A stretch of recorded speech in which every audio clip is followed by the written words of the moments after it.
Well, hello to you, welcome back. Glad you've tuned in, and I'm here with a very interesting video.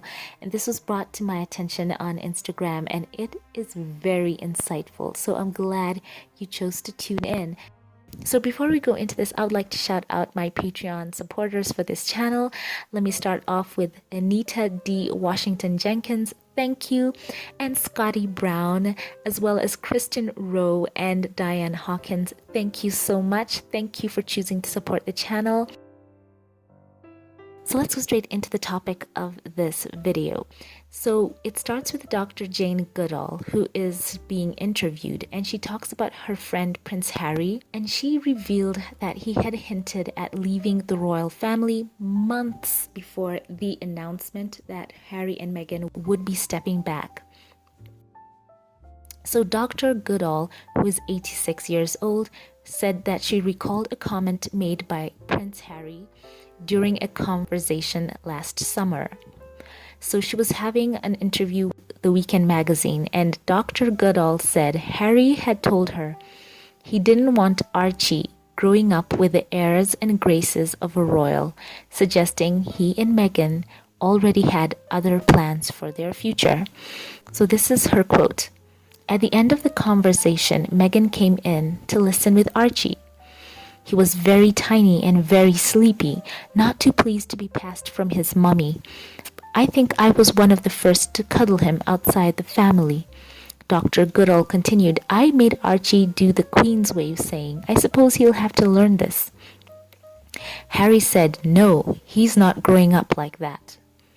The exchange took place at the end of the interview Prince Harry conducted with Dr. Goodall for Meghan's September issue of British Vogue. So it's very interesting that 6 months later, Prince Harry and Meghan announced that they would be stepping back. Now, let's go into the actual conversation of this piece. Remember how it was dubbed, and I feel like this came from such a nasty place. It was dubbed Megxit. And the term itself was used by people who were anti-Meghan, who wanted her out of the royal family, who said that, she was cheapening the royal family. And, the kind of people who talk about sullying the bloodline, and all that rubbish.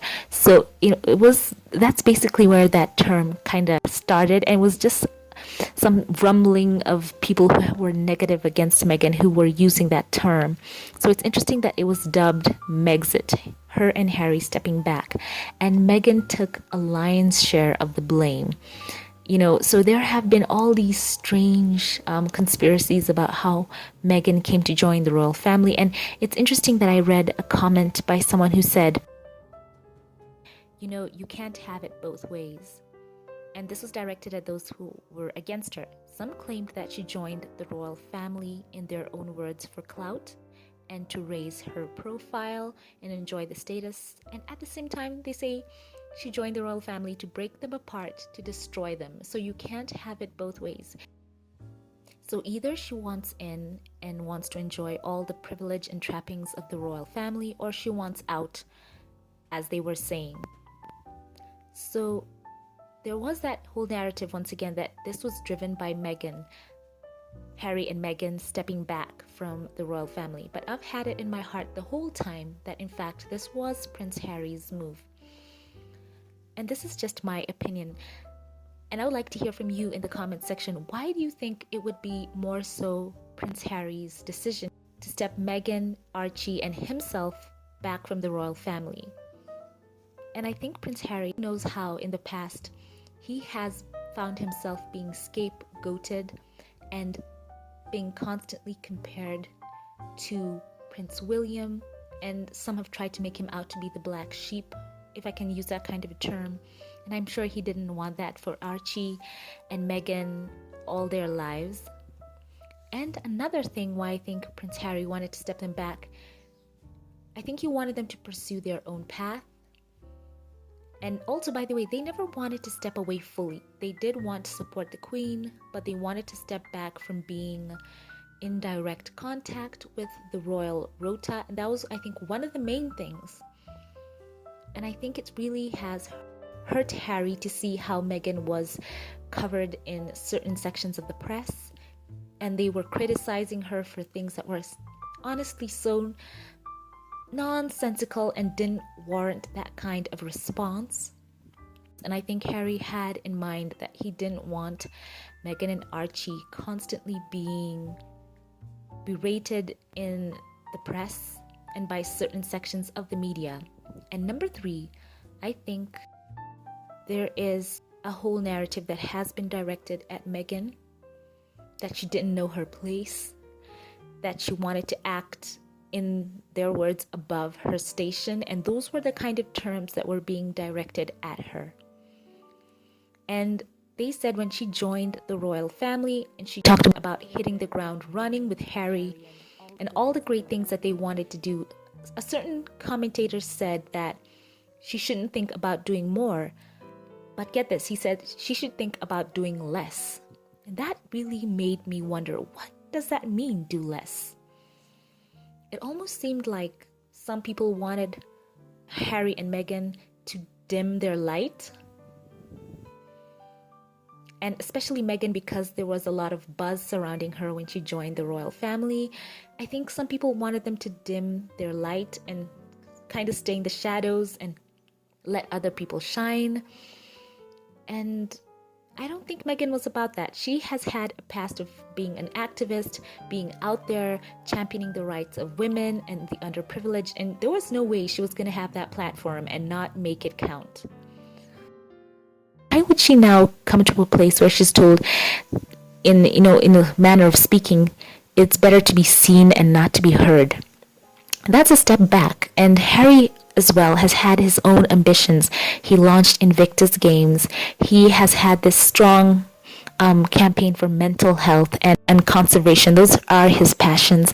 So if people want to listen to them, why would you ask them to dim their light? It's something that's so nonsensical to say to someone. You are put on this earth to use your potential, not to hide it for anyone else to shine, or kind of nonsense like that. So I think Prince Harry led the charge. He talked to Meghan and said he didn't want that life for him and for Archie. The trappings of royalty, he must have wanted them just to live a life that was of impact, a life of purpose, a life where they feel like they have used their skill and they can feel proud of what they've accomplished. So I think there's a lot. So jump in the comment section. Let me know what you think about this story and why Duchess Meghan got so much of the blame when in fact it seems it was Prince Harry who had made up in his mind he would not want his family in that atmosphere. And we must remember that at that time, the Duchess of Sussex was still new to the royal family. She was learning so many of the ropes. And it does remind me of a story that someone was talking about in an interview. He said he was invited to the palace, and at the end of it, he had bowed to so many people that he found himself bowing to the waiters because so much was going on. So that's just an aside. So back to the topic. The Duchess of Sussex was still learning so many of the ropes. So how would it occur to her that on a whim, she could just ask Prince Harry to step back from everything he'd ever known? You know what I think? I think Prince Harry saw how the Duchess of Sussex was being treated by certain sections of the media that were a part of the royal rota, and he saw especially the times that they were inviting her estranged relatives to berate her in the press. And he must have seen how that was negatively impacting her and affecting her. And he sat her down and said, you know what? We don't have to do this. We can work out a way that you and Archie and myself don't have to be in direct contact with certain media outlets who are negatively inclined against them, and still find a way to serve the Queen. Remember, in the beginning, he did want to have a role where he could serve the Queen, but I think that more so the stepping back had something to do with their own well-being. And I really do believe, as Prince Harry said, he chose to step his family back. And we must also remember that Prince Harry has a massive distrust for the press, and it would make sense if you think about how they treated his mother. And I think he did not want to see his wife being mistreated, and he really did say they could step back from it all. So jump in the comment section. What do you think about this? I really want to know what you think. I really want to know your thoughts. So this is a quick update. Let me know your thoughts. If you liked it, don't forget to give it a thumbs up. Click that subscribe button. I would love to see you here again. And once more, I want to thank my Patreon supporters. And now be on the lookout for more fun videos and reactions. Be sure also to check out my Patreon and consider becoming a Patreon supporter for the channel. Thanks for watching, and I will catch you in the next one. Have a blessed one.